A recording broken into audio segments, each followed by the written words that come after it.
Welcome to the Growth Through Adversity podcast, where men are forged, not coddled. Here we dive deep into the path of true transformation in pursuit of physical, mental, spiritual, and temporal growth. We talk training, nutrition, business, mindset, and spirituality. We embrace strength and we loathe ease. We reject weakness in every form and cultivate power, the will to power itself. This is the rebirth of modern man. Raw masculinity, tempered by reason, virtue, and right action, because nothing of value is earned without sacrifice. Let's begin our apotheosis together.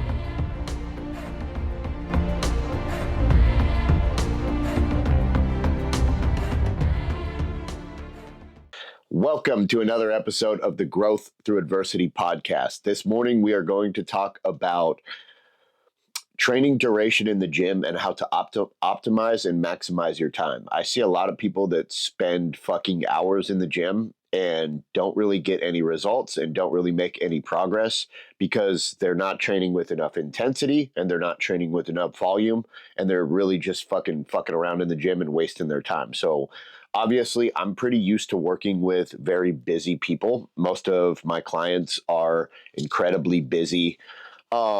People that have jobs and careers and families and don't necessarily have time to spend 3 hours a day in the gym, right? So when I build my programs, I always try to bear that in mind, and I always try to create programs that are time efficient, right? I want to be able to get you in and out of the gym 3 days a week for under an hour, if possible. Now, some people prefer to spend more time in the gym, and that's totally cool too. Personally, I lift for 2 hours a day, at least 4 days a week, because I enjoy it, right? But if my time was restricted, I could get nearly the same results that I get right now by lifting 3 days a week for an hour a week. And I know that, but I enjoy spending more time in the week. It's how I decompress and de-stress. So that is okay too. If you like spending time in the gym, that's all right. But the people I'm speaking to in this live are the people that don't have 3 hours a day to spend in the fucking gym, but still want to get awesome results. So the core thesis of this talk is going to be that you don't need to live in the gym to build a savage physique, but you do need to train with surgical precision and real fucking intensity. And we're going to talk a lot about intensity today because I think that's what's lacking from most people's exercises. And first, I'm going to start by defining intensity. Intensity is the amount of effort and your proximity to failure. So high intensity is exerting a lot of, in the context of lifting, this is different when it comes to cardio and other things, but in the context of lifting specifically, intensity is your proximity to failure and how much force you are exerting, right? So how many reps you are training within the proximity to failure. So the lower the reps to failure, the better. That's the higher intensity. And that is honestly the truth. The closer you can train to failure, the less time you're going to need to spend in the gym and the more bang you're going to get for your buck. So this is my framework for maximum muscle in minimum time. Number one, why training frequency is overrated. So muscle growth it comes from muscular tension plus volume plus recovery. So that is the basic formula for hypertrophy or muscle growth is you've got the amount of mechanical tension put upon the muscle. So how much that muscle was stretched under load and how much damage occurred to that muscle in that process. Number two is the amount of volume, so reps times sets. And number three is the adequate recovery, the amount of time you give that muscle to recover, whether it's too much or too little. So that formula equals muscle hypertrophy. It's very, very simple. So what it comes to is that hypertrophy is not necessarily time dependent, right?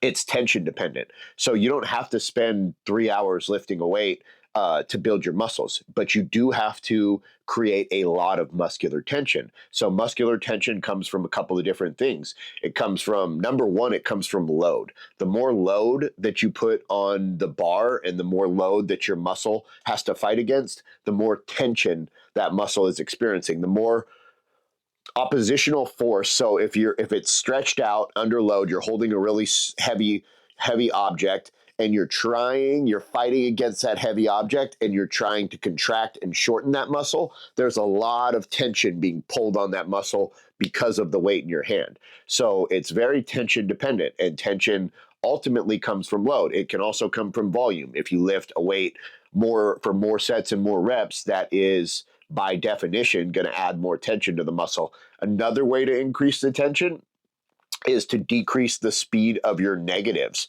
right? So if we're really slowly allowing that muscle, we're fighting that muscle through the stretching phase of a lift, then a lot more tension is getting built up over that muscle over time, and a lot of more cumulative damage is happening to that muscle over time. So there's a really cool meta-analysis by Schoenfeld et al. That shows that training each muscle 2 times per week yields better growth than once. So training frequency is important. We've known this in the fitness industry forever, right? And it's really common sense. Like if you lift more times, you're going to get better results than if you lift less times, right? And that is true, but there is a cutoff. There is an absolute point where too much frequency becomes useless. And so what Schoenfeld wanted to figure out in this study is exactly where that, or this meta-analysis, this analysis of many different studies, is exactly where that cutoff point is. So what he found was training 2 times a week, it is better than training once a week from a hypertrophy standpoint. But increasing beyond that gives diminishing results. So training a muscle 3 or 4 times a week didn't really do much unless you increase the volume with it. And so then it became a muscular tension thing. So it didn't, the amount of frequency, so if you split your workouts up over 4 workouts rather than 2 workouts, didn't really matter unless you increase the volume proportionately to that, which you can increase the volume in your 2 workouts too, and you're still going to get better results. So it wasn't a frequency thing that produced the results. It was a volume thing that produced the results, right? So that's really important. But what he did find was that for frequency, hitting a muscle 2 times a week produced like exponentially better results. It was like 60% more hypertrophy than hitting a muscle once a week. So the bare minimum for frequency for each muscle group is we want to hit it twice a week. And that's why I'm a huge fan of either the upper lower split where we hit upper body twice a week, lower body twice a week, or the full body split where we hit the full body 3 times a week, 4 times a week, but we're spreading volume out and we're spreading exercise selection out to where we're not overdoing either frequency or volume. So it's spread out really nice, and your body has that third component to hypertrophy or muscle growth and strength, which is recovery. That's why I really, really like the full body, because it gives you that adequate recovery. So 3 to 4 days a week in the gym is absolutely perfect. In fact, I believe it's a sweet spot. So the old school bro split, that's what we call it, is the bro split. And that's probably like what most people are familiar with, where you train one muscle group a day, 5 days a week. So like Monday is like chest, Tuesday is back, Wednesdays arms, Thursdays shoulders, Fridays legs. So you're failing on the component of frequency. You're only hitting your muscles once a week. They don't need that much time to recover. They don't need a full 7 days to recover. And then you're attacking them with so much volume in that one day that not only are you doing an incredible amount of muscle damage, which is ultimately arguably good for hypertrophy, but you're also doing a lot of tendon damage. And that's why a lot of people, you'll start getting joint pain. Your joints just can't keep up with that much volume and intensity, especially when you get over the age of like 40, 30 for some people. This diminishes over time. Your body's ability to withstand, our joints accumulate damage over time. And lifting should be rejuvenative and reconstructive for those joints, and it shouldn't be breaking them down further. And if you're beating the fuck out of them in a workout like that, you're breaking them down further. And joints, ligaments, and tendons take a lot longer than muscles to recover. So when you do a really heavy lift, you're damaging the muscles primarily, but you're also damaging the connective tissues, the ligaments, the tendons around that, and they will repair themselves. Especially tendons, will get stronger over time, but their recovery threshold is much slower than the muscles are. So you've got to be ensuring that your workout's periodized, it's progressive, it's well mapped out to where you're giving those muscles breaks from that really heavy work, and you're not just hammering them every time and never giving them a chance to recover. So you can hit all your volume and your frequency in 3 to 4 days without sacrificing time. So this is, I believe, the most time efficient and most effective type of programming that I've found in my many years of doing this and all the research and studies that I've read. So part 2, we're going to talk about bilateral versus unilateral exercises. and strategically integrating them. So from a time standpoint, so bilateral is obviously working bi, comes from two, working two limbs at the same time, whether that's squats, deadlifts, bench press, double arm curls, anything where you're working both your limbs at the same time is going to be bilateral. So obviously that's going to be the most time efficient type of training. So if you're really strapped for time, like if I have somebody that tells me I've got 30 minutes to work out, like that's it. I've got a 30-minute window. The warm up has to be included in that. I'm on my lunch break and that's all I fucking have. Then I will not put any unilateral exercise. That's the first thing I'll do is I'll cut out all unilateral exercises. And then I'll also usually put in some like supersets or circuits or something like that. But so bilateral is the most time efficient.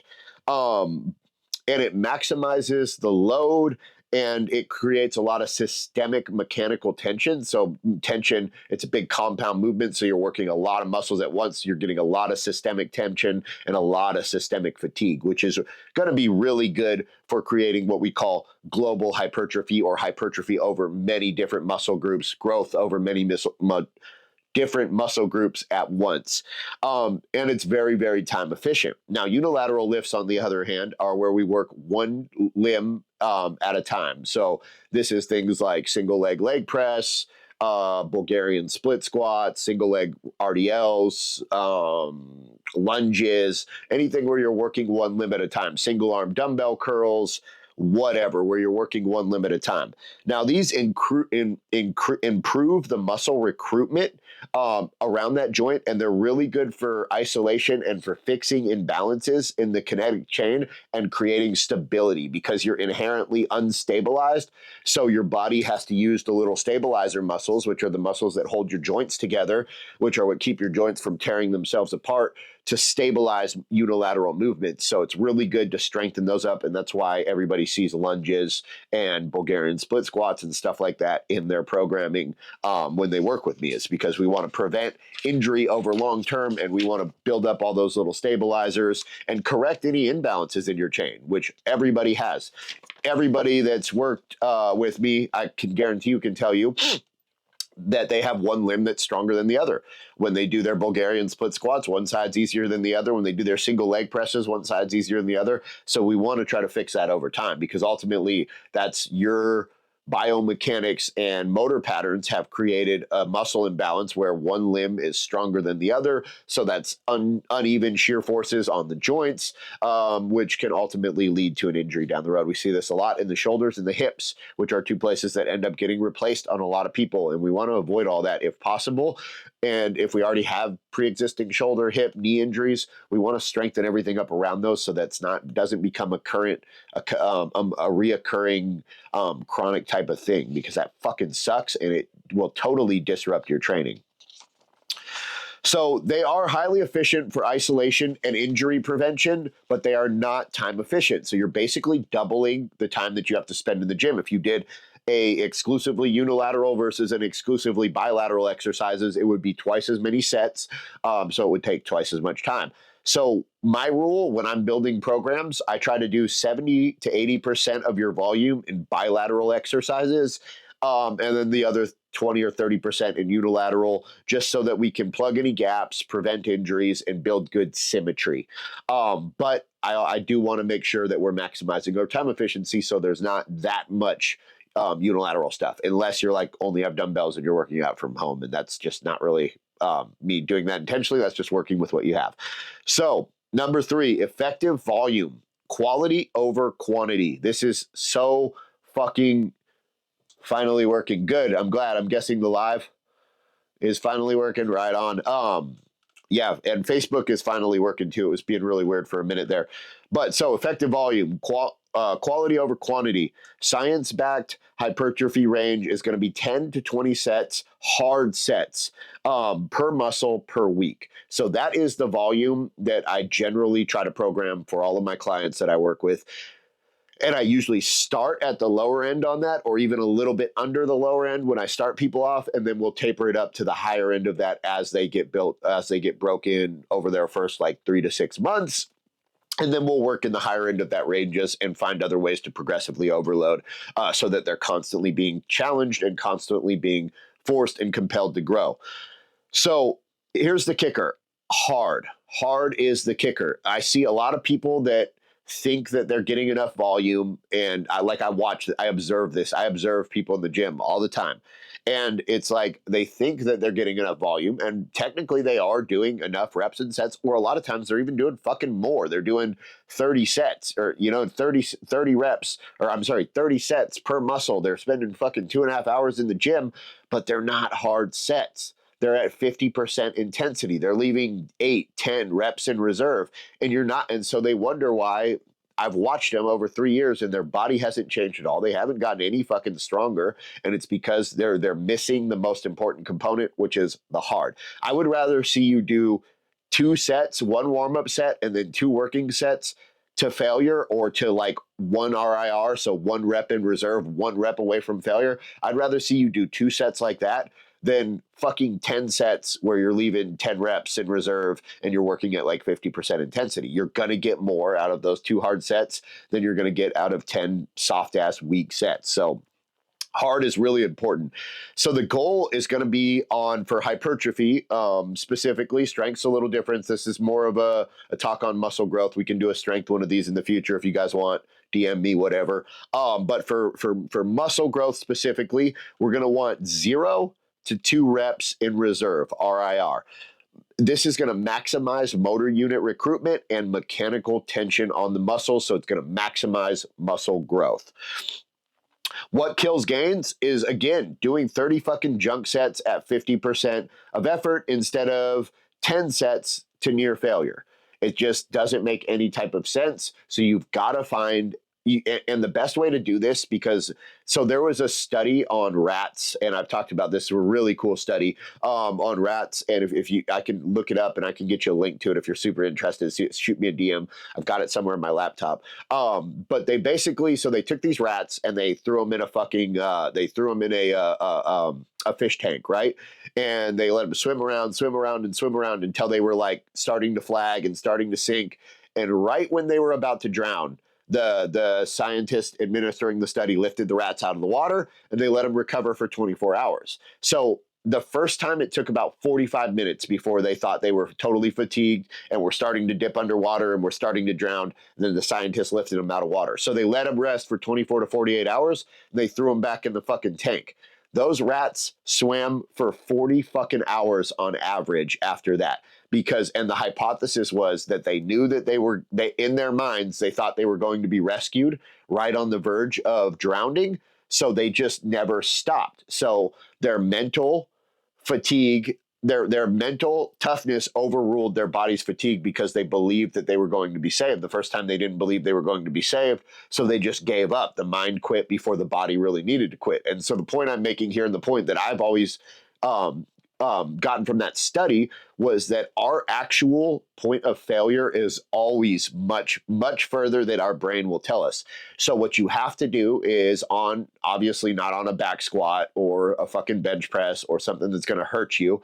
But on like one of the machine weights, the Smith machine, machine chest press, a hack squat, a leg press, whatever, take yourself all the way to failure. Find out where failure is. If you're working at 300 pounds on the leg press, right? And you think you can do 10 reps, well, then go until you can't do any more reps. Make sure that you can safely fail on the machine, that it stops. Hack squats are usually really good for this because they stop before it'll actually like hurt you, So be smart about this. Like, find a machine that's not going to hurt you and take it all the way to failure. And then what you'll see is you thought you could probably do 10 reps, but you might have gotten 15 before you failed. You might have gotten 16 before you failed. And then that will tell you that, okay, I need to increase the weight. If I want to work at 10 reps, I need to put another 50 pounds on this thing or whatever.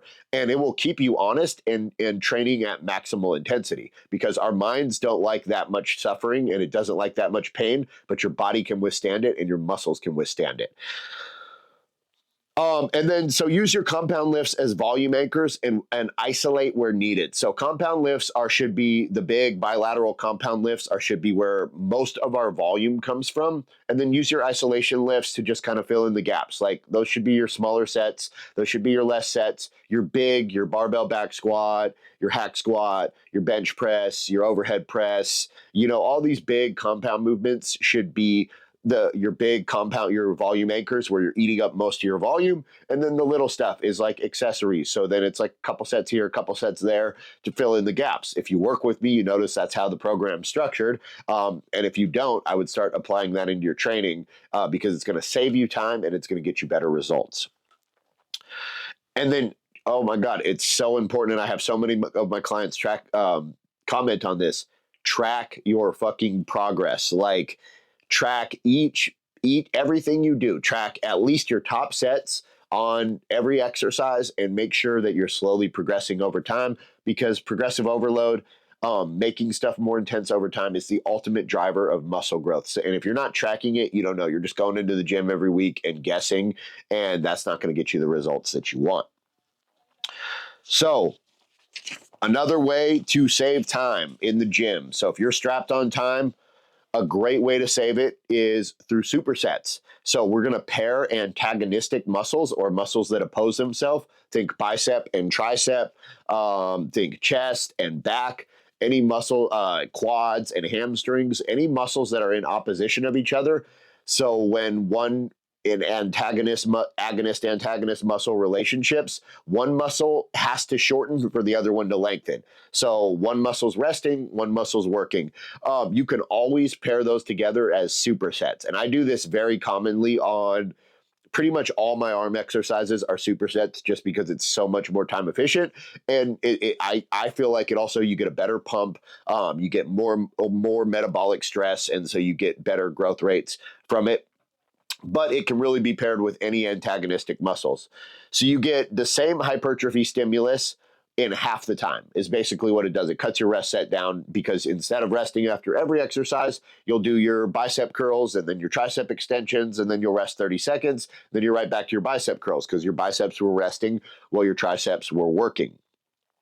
Um, It'll also increase density, like I said, and muscle and metabolic stress. So you're getting a lot more, you're packing a lot more blood and metabolic byproducts into these areas, which are some of the governing and driving forces of hypertrophy. So I think long-term supersets, if you can withstand how intense they are and the feeling of your muscles being so pumped that they're just going to fucking explode, I think are fantastic for just like overall long-term, A, saving time, and B, building muscle. So next one is going to be drop sets.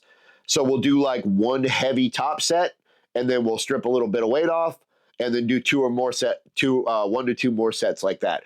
I like doing this I really like it on the bench press. Every once in a while, when I'm like really wanting to suffer, I'll throw it in with the squats. And then I almost exclusively, like with my lateral raises on the deltoids, I do this where I just run the dumbbell rack down. I start at like 35, 40 pounds and then drop 5 pounds at a time. And so then in 2 sets, you're getting like 10 times the work that you would normally get in 2 sets, and you're saving a shitload of time. So these are good. They create a lot of fatigue. So, you don't want to do them every day, and you don't want to do them with every exercise. Like maybe 1 per workout is good, and at least 1 workout a week where you're not doing any drop sets, because it is just a lot of stress and fatigue on the central nervous system. But overall, it is a great way to increase intensity, take yourself beyond the point of failure, and just really, really save some time and make your workout really intense and build a shitload of muscle. So an obvious one here is going to be just reduce your rest sets. So if you're resting a minute, cut it in half to 30 seconds. For hypertrophy, you really want like less than 90 seconds if possible. Again, we went over my 4-point metric for gauging how long you should be resting in the last live. That's replay on YouTube if you want to watch it. But for like isolation moves, and obviously like the big compound moves, you're going to need a little more rest. If you do a fucking barbell back squat at RPE of 10, maximal intensity for 10 reps, like it's going to sound like you just ran a fucking marathon. Like your breathing's going to be fucked up. You're going to be fucking shaking like an epileptic. Like it's going to be fucking miserable, and you're going to need more than 90 seconds of rest. You're going to need like 3 to 5 minutes of rest at least. But with your little isolation moves, like if you're resting more than a minute, you're just fucking around. So cut the rest time down on those for sure. And this works really well in the later phases of the exercise or of the workout when we get more into the isolation and the accessory moves and we're not chasing max output and max strength. So for your big compound move that's going to be front loaded at the front of the exercise, respect that, give it as much rest as it needs to get the most intensity out of it and volume. And then for your little compound or for your little like isolation moves and accessory moves towards the end of the workout, absolutely cut the rest down, way down.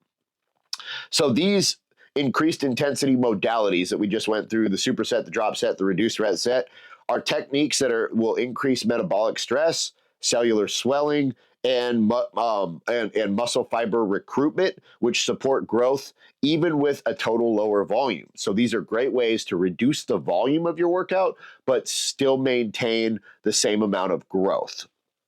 So part 5, your phone is absolutely killing your gains and your progress in the gym. And here's why. Studies show that even brief phone use between sets reduces workout intensity, focus, and time under tension. And tension is the main driving force of hypertrophy. So social media is a dopamine hijacker. That is what social media is designed to do. They're designed to get you scrolling, releasing dopamine so you stay on the platform. They want you to stay on the platform as long as humanly possible, and they have really smart scientists that build their apps to do exactly that. So they are hijacking your dopaminergic system, which is the same system that's being used to reward you for working out. So it breaks the mental arousal curve. So rather than being aroused mentally by your workout, you're now being aroused mentally by your phone, and your body's just wasting its dopamine and it's wasting its energy on the phone. So leave it in the fucking locker, or if you want your music, flip that bitch on airplane mode so that you're not getting the notification, put it on D&D, whatever, so that you're not getting the notification, so that you're not cued to look and open every message and get caught scrolling on Instagram and doing all the dumb shit. You're not just training your body here, you're training your intention, your intensity, and your presence. So that will translate into other facets of your life if you can master not using the phone as much while you work out. Okay, so part number 6. We're almost done here. We're wrapping up we're going to talk about specifically splits. So again, I like 3 to 4 day options a week. I think that's a perfect sweet spot. Something like a Monday, Wednesday, Friday, where we're focusing on compound lifts, rotating intensity zones, and this is great for clients with limited time. So my 2 favorite splits are the upper lower, something like Monday upper heavy, Tuesday lower light, Thursday upper light lower intensity, and Friday high intensity lower. I have used that workout on myriad clients and gotten tons of fucking great results, and I used it on myself for years and I loved it. The other one I really like is going to be the full body, but on all these we're going to focus on like maybe 1 to 2 really heavy compound lifts, training within 1 to 2 reps of failure. We're going to throw in at least a superset or maybe even a tri-set to save a little bit of time, some kind of big circuit. And then we're going to throw in a couple isolation moves and accessory moves with maybe a drop set or really short rest. And we can have these workouts done in somewhere between 50 and 60 minutes while still hitting the recommended amount of intensity of 10 to 20 sets per muscle group per week. Let's talk number 7 about mistakes that waste your time. So over resting between sets, we've already covered that. Program hopping weekly. If you're having to learn new exercises and get in a new rhythm every week because you're like one of those dudes that just cannot commit to a fucking program, and it's like anytime one pops up on Instagram, you're like, oh, I'm going to try that one, and fuck, I'm going to do this one. Like, so then you're re-going through this whole learning curve. You're having to find your weights on a whole bunch of new exercises and new machines and new fucking shit. You're having to get the form down, risking injuring yourself. Now, exercise variety is good, but it doesn't need to be like where you change your whole program every week. Your body's not adapting to it that fast. If you're increasing the weight, if you're progressively overloading, you can do basically the same exercises and change out a couple variations of those, and that's all you ever really need. The basics, the fundamentals are fundamental because they fucking work. So stick with them. Don't hop programs. You're just going to waste your time and kill your gains and increase your likelihood of being injured.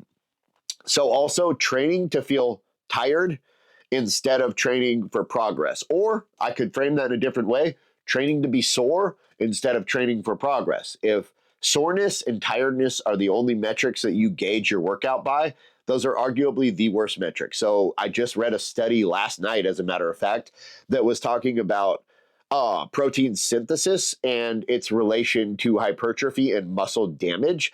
And what it found was that, yes, protein synthesis increases when we do a lot of muscle damage, but it doesn't actually increase the size of a muscle because it's hyper focused and optimized on rebuilding the damage within that muscle.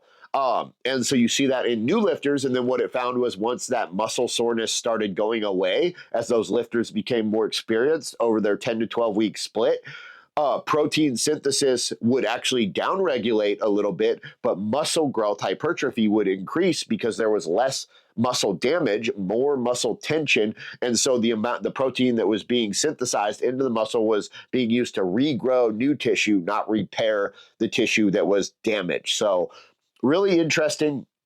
And it's something that's kind of been the thought trended the other direction for a long time, but it's starting to catch up with us. So soreness is although it's a good metric that you're working hard and intensely, it's not the only metric. What the best metric you should be watching is A, your progress photos, B, your weight on the scale, and C, like your progress on your weights. If you're getting stronger, if you started benching 185 for 10 reps, and by the end of a 3-month training block, you're benching 225 or 235 by 10 reps, you have gotten much stronger.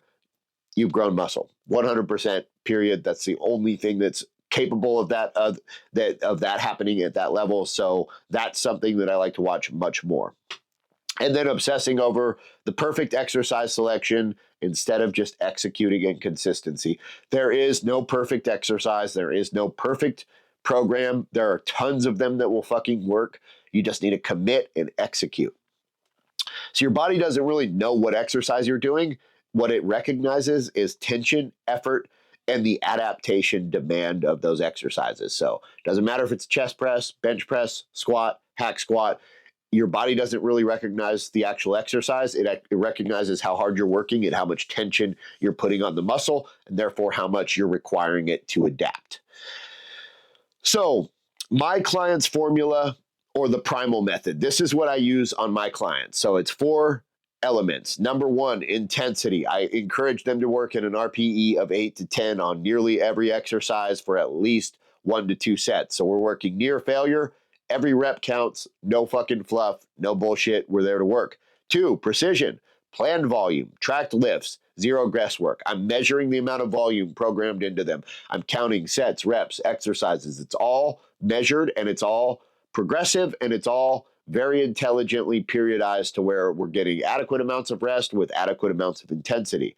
3, density. We do work in supersets, minimal rest, max results with minimal time. So I like to make the workouts very dense and very effective. Number 4, recovery. We focus on nutrition, we focus on sleep, and we focus on a frequency that is tailored to their lifestyle to make this something that's sustainable. So those 4 points are what I'm looking at when I'm building a program based on one of my clients' custom needs. And this is why clients on this protocol tend to gain more strength and muscle in 3 to 4 sessions a week than a lot of dudes I see that go to the gym and do 6 sessions a week.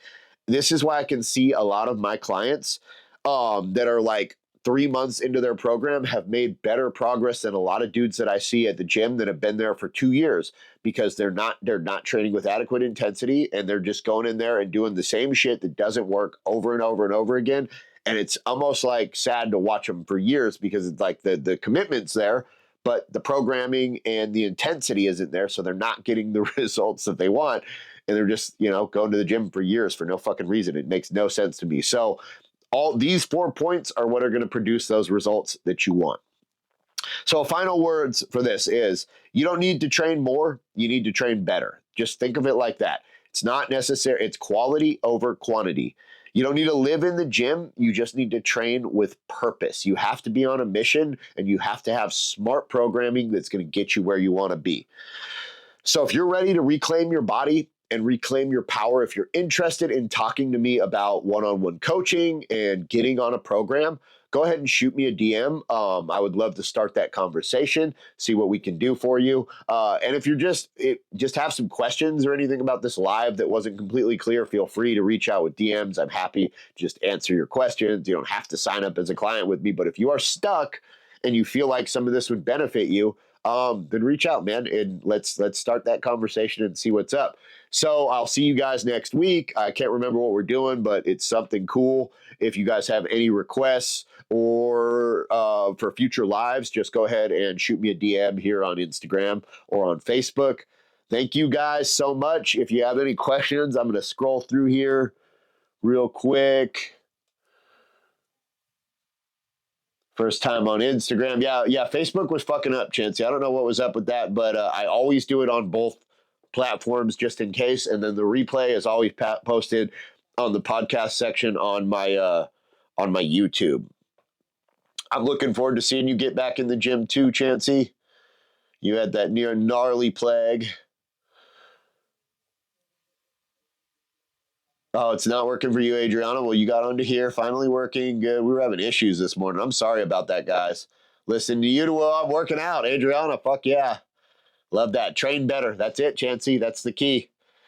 Thank you. You're very welcome, Captain Jimmy. All right, guys. So Facebook is fucking me today, and it's not letting me see any questions. If you're asking me questions, if you have questions, just DM them to me. Yeah, I don't know. We had technical issues this morning, but we made it work. All right, guys. I will see you next Saturday, same time. You guys have a great week. Train hard. Apply some of this. Again, man, information without implementation is just mental masturbation. So actually apply this stuff to your routine and actually apply this stuff to your training to get the results, because we don't do the whole mental masturbation thing. All right, y'all. Have a great weekend.